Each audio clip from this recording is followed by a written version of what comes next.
Agus Alegre, ¿cómo estás? Bienvenida ahí a Para el Mundo Podcast, creadora de Culpa de los Dos. ¿Cómo andas? Bien, muy bien, muchas gracias. Me encanta el lugar. Muchas gracias por la invitación. Gracias por venir. ¿Qué es Culpa de los Dos?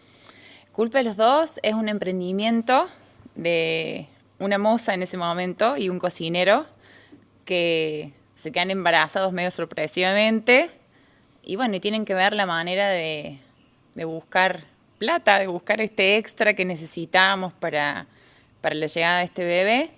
El S, que es el otro fundador, es mi socio, el papá de mis hijos, es cocinero, es chef y yo soy una buena vendedora, así que juntos decidimos hacer alfajores para empezar con esta familia.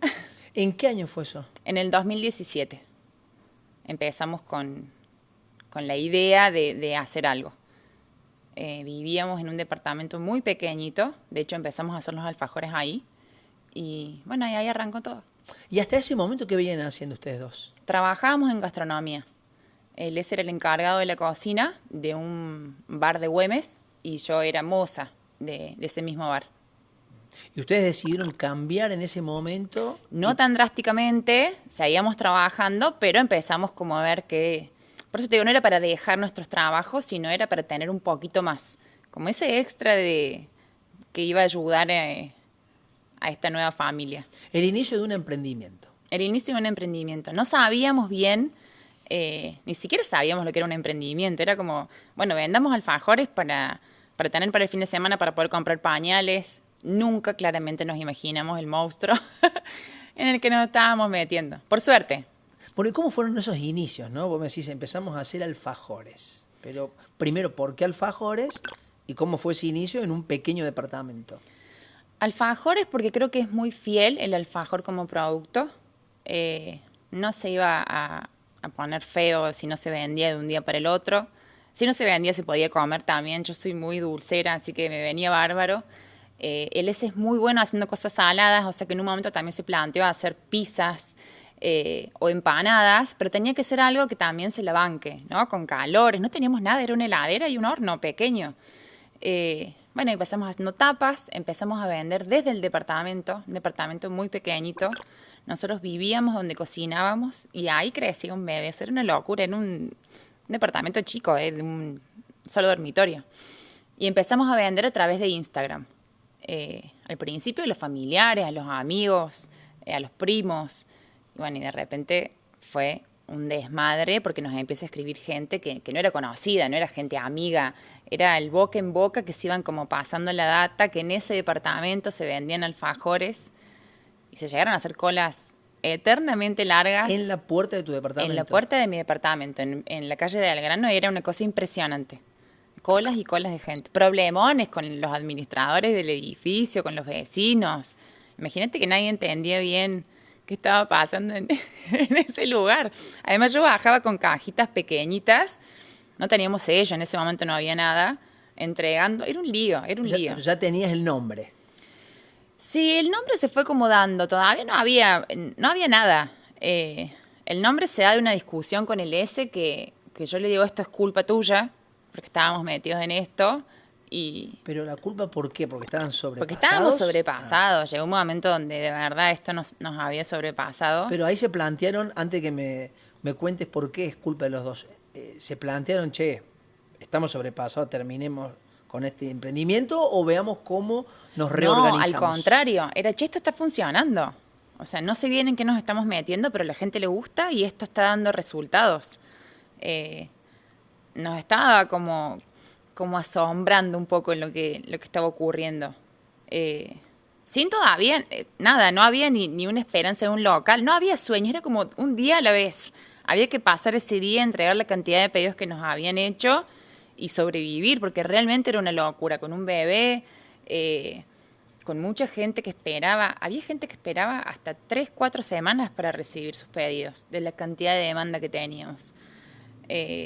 Por eso fue muy paulatino. No es que decíamos, bueno, hasta acá y acá vamos a hacer otra cosa. Era como, ¿qué está pasando? Todos los días era como una sorpresa nueva. Volvamos a culpa de los dos. Yo le echo la culpa de este desmadre y él me dice la culpa es de los dos. Y a mí me pareció espectacular. Y ahora como que lo escucho de culpa de los dos y me parece como que sí, pega. Pero en ese momento me decían, ¿cómo se va a llamar un alfajor? Culpa de los dos, como que no resonaba tanto. Pero bueno, ahora me parece que tiene más sentido. Bueno, entonces ya me estás marcando un hito donde sobrepasado, culpa de los dos. ¿Y qué siguió después? Porque evidentemente... Después nos agarra una pandemia. Ah, mira. Que a nosotros en realidad un poco nos favorece porque la gente estaba como más predispuesta a esperar, que nosotros algo que teníamos como en contra era la espera que teníamos para entregar los alfajores. De hecho, en los locales, en casi todos dice valemos la espera, porque era como que nosotros nos presentábamos así, espéranos que vamos a llegar con los alfajores. Y la pandemia nos ayuda un poco con esa paciencia que hemos tenido todos de esperar ese pedido que uno podía hacer. Y ahí crecemos de sobremanera. Y nos podemos mudar del primero, nos mudamos al tercero, en el mismo edificio. Que para nosotros ya fue como algo grandioso. De hecho, yo siempre lo digo como que para mí es como un hito en nuestra vida, porque ahí fue el momento que, más allá de lo que pueda pasar después, ¿no? No importa la cantidad de locales que se puedan abrir, pero habernos mudado del primero, que era mi departamento de toda la vida, alquilando claramente, pero de siempre, a mudarnos a otro departamento, porque algo que lo que habíamos planteado una noche estaba funcionando, no creo que haya una emoción más grande ni nada que lo pueda como igualar. ¿Viste? Cuando decís, esto me parece que funciona. Me quedo pensando en eso que decís, ¿no? Algo que planteamos una noche. Estabas entre pizzas, empanadas, ¿y cómo se pusieron de acuerdo para decir, no, es alfajor? No sé en realidad si fue un momento. Porque él venía de lo salado, podríamos decir. Sí, obvio. Además es cocinero. Claro. De hecho, a veces le preguntan, ¿y vos? Sí, es un genio cocinando. No sé si hubo un momento, pero me parece que era lo más fácil de vender. También es una golosina fiel, ¿no? Es como que todo el mundo iba a comer alfajores. Me parece que también queríamos ir por ese lado. Y algo que después lo aprendí ya... También tenía una escalabilidad. Podía escalar. Podía escalar, lo edité. Que podía escalar. Entonces es como que se podía, hasta me parece que lo podía llevar de viaje. También esa era otra situación importante. Se puede llevar de regalo a alguien que viaja. Se puede regalar. Me está sonando mucho el celular, lo voy a poner por acá. Lo pongo por acá. Sí, no hay problema.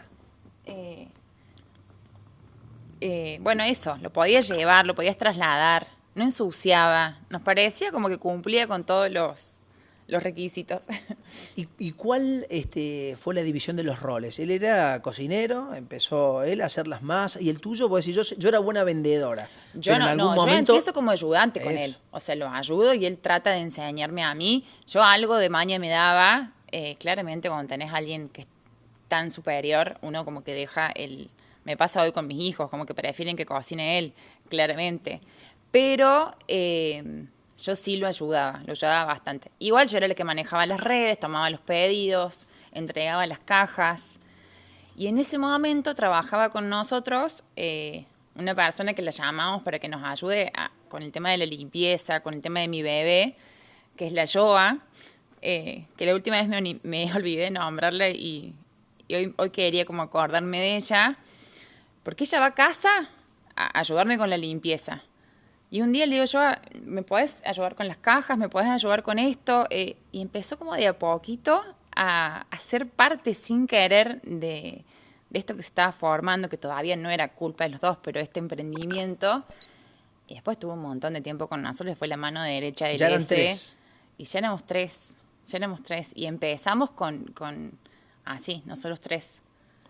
La receta, porque alfajores hay un montón.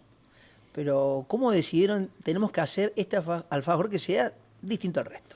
Mira, cuando yo planteo que va a ser alfajores, que le empiezo a contar a mi familia, a mis amigos, me decían, está saturado. En ese momento ya estaba saturado. O sea, hoy ya es como una locura la cantidad que hay, ¿no? Pero en ese momento me decían, anda a los kioscos, párate, vas a ver la cantidad de marcas que hay.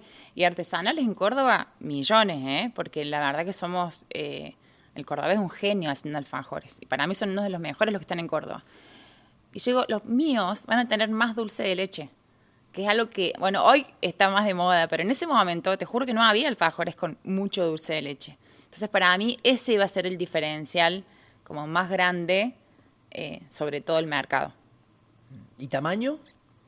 Y Más allá tamaño, vos me decís, mucho dulce de leche nos hace distintivos del resto por el relleno. el tamaño es bastante más grande que un alfajor común de kiosco, que un alfajor industrial. Sí, sí, sí, sí. De hecho, es como si fuera una mini torta. Igual no me gusta como etiquetarlos porque yo me como uno, me Sí. como más de uno, dos, y es como no me comí dos tortas, pero sí, son más grandes. Me quedo pensando en ese inicio donde vos decís, había gente haciendo cola en la puerta de un departamento. ¿Quién era ese público y a dónde apuntaban ustedes? Tampoco lo teníamos muy claro. Jóvenes, gente Sí, pero más, había gente de todo. grande. Nos pasaba mucho con la gente grande que al no manejar Instagram, que era nuestro único medio para poder encargar, se hacían un Instagram o le pedían a alguien que se lo hicieran para poder encargar por ahí. Y ahí ya veíamos como una barrera como generacional de decir, che, vamos a tener que ir quizás por Facebook o por otro lado para poder llegar a ese público. Pero había de todo. ¿Y le Había, hicieron eso? sí, por ¿Una supuesto. página web, un Facebook? Página web no. Recién ahora estamos por lanzar la tienda online para poder hacer envíos a todo el país. Pero bueno, es algo que está como ahí por salir del horno en cualquier momento y por algo no sale, así que espero que salga antes de fin de año.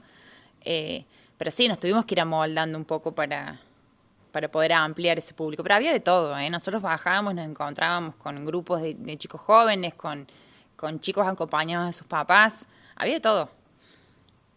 ¿Cómo fue creciendo esa producción? Esa producción Inicio 2017. crece. Nosotros en pandemia, bueno, nos desbordamos, conseguimos un local abajo de mi casa. Ese local estaba desocupado porque, bueno, justamente el tema de la pandemia había hecho que muchos locales cerraran. Nosotros nos vimos desbordados en el primero también. Entonces fue como, che, hay un local abajo, él necesita, yo necesito, nos unimos y alquilamos un local en Güemes. Que estaba buenísimo porque no íbamos a cambiar mucho la dirección del retiro de las cosas. Y abrimos el local ahí con un centro de producción pequeñito ahí mismo, ¿no? Adentro de Güemes. Que yo lo bautizo taller a Güemes, porque era esa la idea, como un taller mecánico, pero de alfajores. Como que yo quería que se mostrara eso, el laburo que había ahí atrás. Ese es el primer local que ustedes tienen. Ese es el primer local que tenemos. ¿Recordás cuál fue el primer lote de alfajores que vendiste? ¿La primera cantidad de alfajores? Sí. No, no me acuerdo. ¿Y el primer cliente? Sí, obvio. En realidad el primer cliente, el primero que me paga, me acuerdo. Pero que estabas Porque al haciendo... principio era como, no sé, llevábamos para mis tíos, para mis primos, y te daba como cosa cobrar. Era como, bueno, pruébenlo y si después les gusta, si quieren, como que no teníamos bien definido. Y me acuerdo perfectamente, se llama Marcos Arguello, que es, no me voy a olvidar nunca de él, porque además después hizo como muy amigo mío. Pero fue la primera vez que yo llevé mis alfajores y alguien me dio plata por eso que estábamos haciendo. ¿Qué sentiste en ese momento No lo que podía dijiste mi creer. primera venta? Estaba chocha. De hecho, después me mandó un mensaje que lo tengo guardado, que es un audio, donde él me dice, no puedo creer lo que estamos probando, yo te prometo que vos vas a ser, bueno, mentira, como vas a ser millonaria, todavía no sucedió, pero me dice, dale, porque esto está espectacular, vas a ver la cantidad de locales que vas a tener. Que yo me volví muy emocionada y a la vez era como, no creo, pero bueno, qué suerte que a alguien le haya gustado tanto. Fue como la primera persona que confió, sin conocernos tanto, ¿no? Sin hacerlo por amor. Era como un cliente. ¿Y cómo fue esa expansión? Abrimos Güemes con un taller de producción pequeñito. También nos desbordamos bastante. Teníamos mucha demanda, nos quedábamos sin stock muy rápido. Yo siempre conté que nos quedábamos sin stock. O sea, por ahí teníamos que cerrar antes. Que no era que vendíamos un montón, sino que vendíamos todo lo que éramos capaces de producir, que no es lo mismo. No sé si nosotros vendíamos 100.000, 5.000 o 3 docenas, era como algo que en ese momento no lo teníamos tan presente, pero que vendíamos lo que hacías, todo. lo vendías. Lo vendíamos todo. Y surge la posibilidad de abrir en zona norte, en La Gauss. Teníamos muchos clientes de zona norte, que bueno, viste que lo que yo te decía recién, la gente de zona norte, por ahí le cuesta mucho ir, más que nada a Güemes, que por ahí es muy difícil de estacionar. Como nosotros venimos para acá, es como que nos venimos a un país distinto. Así que abrimos ahí en La Gauss, que está todavía mi local majestuoso de La Gauss, que es divino, es divino. Después de La Gauss, Sí. abrimos el centro de producción, más grande. como ya profesionalizándonos un poquito más. ¿Cuántos locales tenés? Hoy 5. Además de zona norte y zona sur, ¿a dónde? En Barrio General Paz, Sí. que era un barrio que la gente lo pedía un montón. Era una apuesta también. Aparte se ha llenado de café Sí, gourmet, sí, la sí, verdad sí, que está sí. muy lindo. General Paz es espectacular. Además es un barrio muy fiel. Yo siempre digo que es como un mix entre Gauss y Güemes. Todo lo que llevamos lo aceptan, lo quieren, nos hacen el aguante. Tenemos como una mini panadería Sí. boutique ahí, como que por ahí nos esmeramos más. Le llevamos criollitos, llevamos, no sé, palmeritas, que todo es grande, ¿no? Palmerones, criollos como gigantes, pero le ponemos como mucha pila a la panadería boutique de ahí, porque a la gente le encanta. Son públicos distintos, el de Güemes, Sí, totalmente. que el de Barrio General Paz, que el de Gauss, que es zona norte. Sí, sí, sí, totalmente. Es como estar en lugares diferentes. Y también hay que amoldarse a eso. A mí en Gauss me llevó un año conocerlo. Si bien yo ya tenía mis clientes, a mí me pasaba mucho que la gente no nos conocía. Que no es que yo me creía la más conocida del mundo, pero algo. Algo ya era. Agus, el alfajor que vendés en Güemes. No. Es todo lo mismo. Es todo lo mismo. No, pero digo, el consumidor, capaz que me decís en Güemes, le gusta más el de chocolate negro. En General Paz, o el público adoptó todo lo que ustedes venden. No, adaptaron todo, pero sí me pasa que por ahí hay ideas que para mí eran más para Güemes y de repente Zona Norte empezó a ver, dice, ¿por qué no traen turrón de Quaker acá? Y bueno, porque yo la verdad que no sabía y se llevan todo el turrón de Quaker que hay. Eso sí, como que lo fuimos conquistando de a poquito, me parece. Además de alfajores, después se diversificaron en otros productos. Sí, bueno, hoy tenemos la panadería, que hacemos unas medialunas, que para mí son lunas, porque de medias son enormes, son espectaculares. Hacemos chipá casero, hacemos baguette, todo es casero, desde el pan, el chipá, bueno, todo tiene su proceso artesanal también. Tenemos turrón de Quaker y ahora estamos con una sola torta, que es el Rogel, que estamos fascinados, porque a la gente le encantó y también lo pedían un montón y todavía no nos animamos a hacerlo. Y por ahí también para no desenfocarnos con lo que venimos, con lo que va bien. Es como que por ahí uno le da un poco de miedo ese...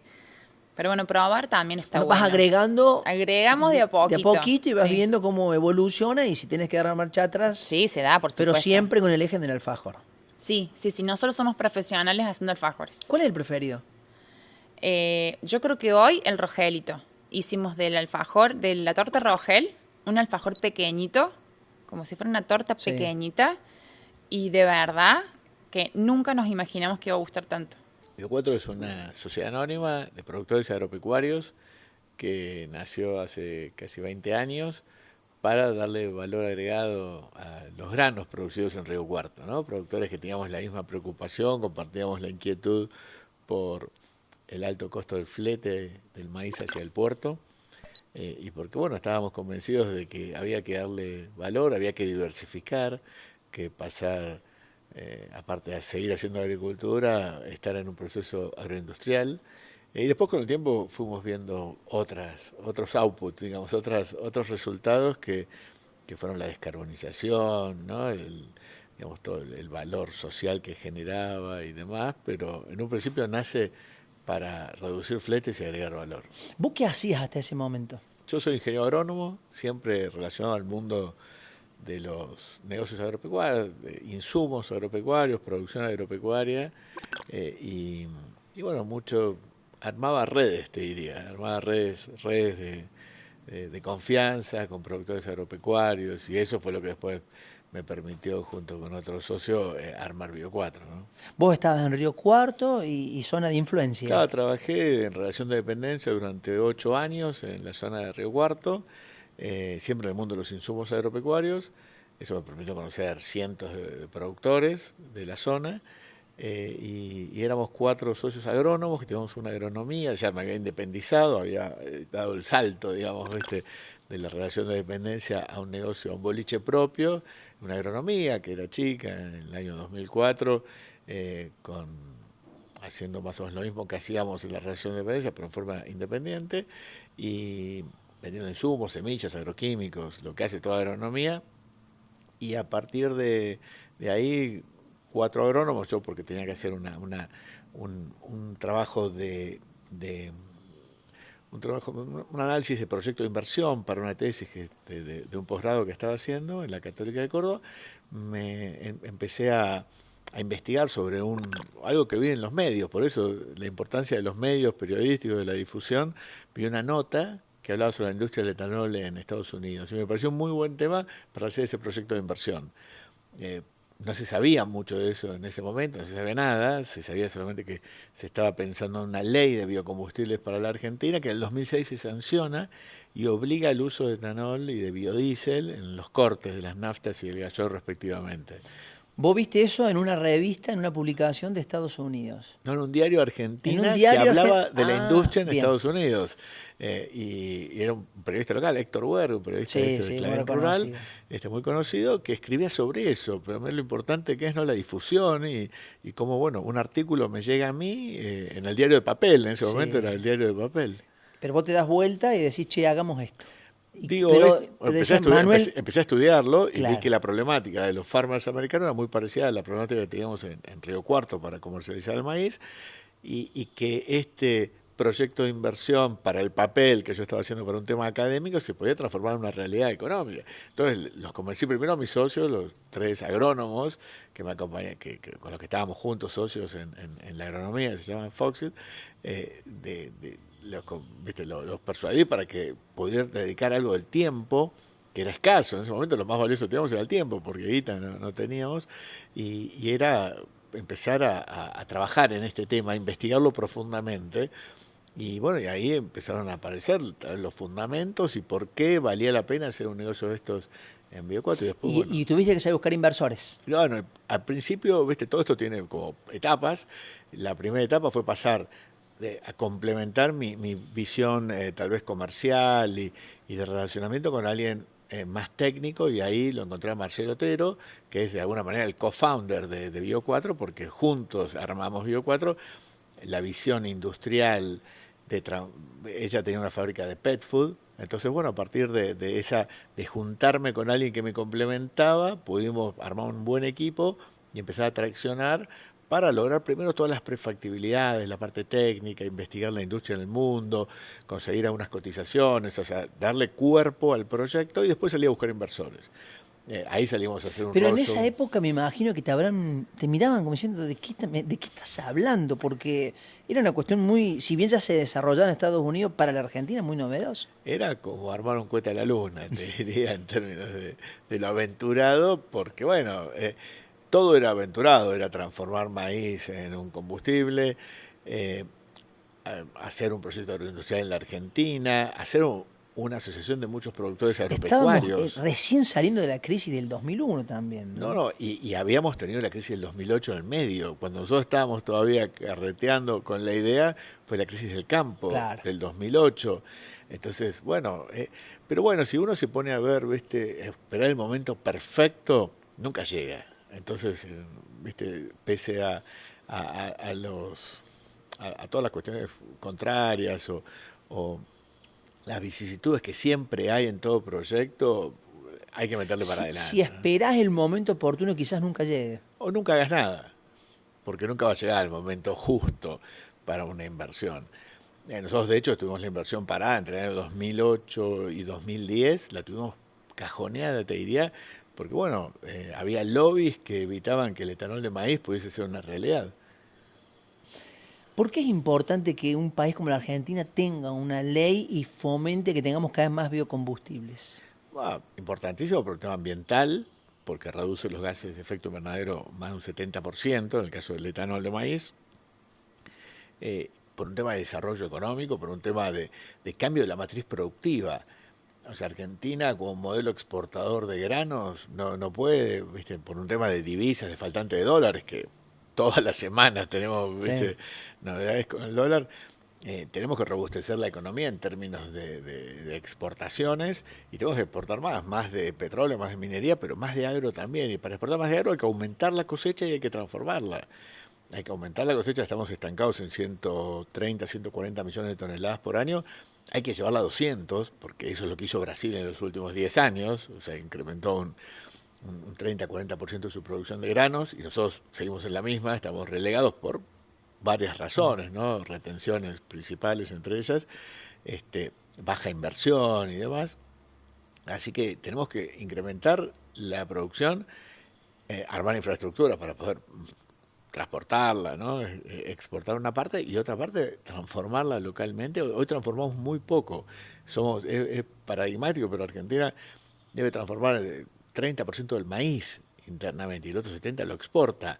Todos los otros países, Brasil, Estados Unidos, que están en el podio en lo que es exportaciones, es al revés, transforman, ¿viste? El 70% internamente y exportan una fracción, un 10, 20, 30%. Y esa transformación es trabajo para los locales, claro. Es valor agregado, es generar puestos de trabajo calificados, y es también en esa transformación hasta se genera un tema virtuoso con los nutrientes del suelo, porque vos al transformar y generar al final del proceso biogás, tenés un biofertilizante que lo volvés al campo. Bueno, ahí vamos a entrar a cada una de las unidades de lo que ha sido Bio 4 y cómo lo has ido desarrollando en otras empresas. ¿Convenciste a inversores que te acompañen con esto? Sí, primero visitamos a 120 y convencimos a 30. O sea que de cada, todo cuatro, de Río Cuarto? De cada 4, 3 me dijeron que no. Así es el pitch en la vida emprendedora. Cuando vos vas a echar tu idea a otros, la mayoría te dicen que no y hay que estar preparado para eso. La resiliencia, ¿no? Decir, bueno, un no, seguimos. 2 no, 4 seguimos. no, 4 no, seguimos. Así es. Sí, bueno, sí. ¿y cómo siguió después? Tenías 30 que te acompañaban. ¿Y cómo sigue eso? Bueno, siguió en un formato de capitalizar la empresa y salir a buscar créditos, conseguir el tecnólogo, o sea, bueno, todo digamos, los pasos, digamos, del armado y la puesta en marcha de un proyecto que llevó 18 meses, construimos la planta en tiempo récord, bueno, eso fue un proceso muy, muy exitoso, donde participó un tecnólogo local de aquí de Córdoba, que es la familia Porta, que nos acompañó en ese proceso de construcción y puesta en marcha, y fue un proceso muy, muy bueno. La verdad que salió muy bien y que nos permitió entrar en marcha. Fue la primera planta de etanol de maíz de la Argentina. Así que bueno, a partir de ahí fue un recorrido de poner en marcha la planta, consolidar la curva de aprendizaje, la producción, y después empezar a diversificar en otras tecnologías como el biogás. ¿Y clientes? Y clientes siempre las petroleras, porque el bioetanol nace para el corte de las naftas, ¿no? Hoy las naftas tienen 12% de bioetanol, todos los autos funcionan con 12%. Si te vas a Brasil, no te queda otra que cargar nafta con el 30% de bioetanol, todas las naftas tienen 30%, y tenés un quinto surtidor que es alcohol puro. O sea, vos, si tenés un auto flex, que es tecnología que en Brasil ya está súper, diseminada. Acá podríamos también. Ya, te digo una primicia. Esta semana se flexibilizó muchísimo la importación de carros flex de Brasil, o sea, carro flex, esa tecnología es brasilera, por supuesto, para que te des una idea, un auto híbrido flex tiene emisiones de gas de efecto invernadero por kilómetro recorrido menos que un auto eléctrico. Mirá. Mucho menos que un auto eléctrico utilizando la matriz argentina, la matriz eléctrica, ¿no? La matriz eléctrica argentina, vos sabés, es 15% renovable, 85% de orígenes distintos, de orígenes fósiles o hidroeléctrico, de presas hidroeléctricas grandes. Esa matriz tiene un coeficiente de emisiones por kilovatio y por ende por kilómetro recorrido X. Si vos usás energía eléctrica pura cargada de la red eléctrica argentina o usás etanol en un auto híbrido flex, el auto híbrido flex contamina menos que el auto eléctrico, full, enchufado, ¿no? ¿Sí?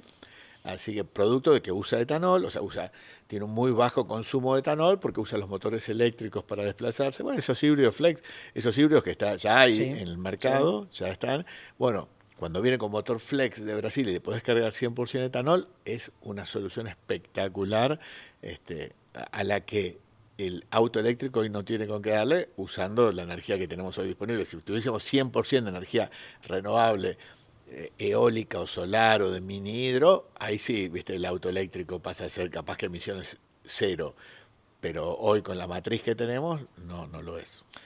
EPEC a la vanguardia tecnológica. Estamos instalando medidores inteligentes en toda la provincia. Un proyecto único en el país que te permite consultar tu consumo en tiempo real y administrarlo eficientemente. Un salto de calidad para todos los usuarios. EPEC, la energía de Córdoba.